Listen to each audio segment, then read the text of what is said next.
রাধে রাধে, শুভ ভীম একাদশী বন্ধুরা। ভগবান সবার মঙ্গল করুক। এখন আমি মোমবাতি বাতাসা নিয়ে যাচ্ছি মন্দিরে। আর এদিকে দেখো, এরা আমার পিছু লেগেছে। কি করব বলো, মন্দিরে আরও কুকুর আছে, নাহলে এদেরকে কামড়াবে। তার জন্য আমি এক কাকিমাকে বলে এদেরকে রেখে মন্দিরের দিকে চলে আসলাম। প্রথমে ভোলানাথের মন্দিরে ঢুকলাম। এখানে একটা মোমবাতি জ্বালিয়ে ভোলানাথকে দেখিয়ে তারপরে আমি রাধা গোবিন্দের মন্দিরে যাব।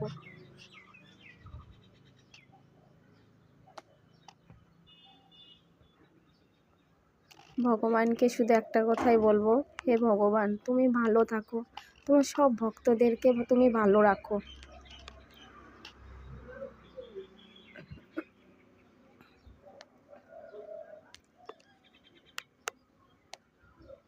সবাই মিলে একবার বলা হর হর মহাদেব।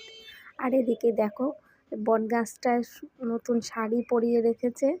আর যারা মানত করে তারা কত লোকে এখানে ভাড়া বেঁধে রেখেছে, যাদের মানত করা থাকে। আর এদিকে আমাদের গোপাল গোবিন্দ দেখো কত সুন্দর লাগছে দেখতে। আমি চলে আসলাম রাধা গোবিন্দের মন্দিরে। তবে গোবিন্দের মন্দির বন্ধ ছিল, ভিতরে ঢুকতে পারিনি। বাইরের থেকে দর্শন করে বাতাসা ধূপকাঠি দিয়ে একটু ঘন্টা বাজিয়ে বাড়িতে চলে আসলাম।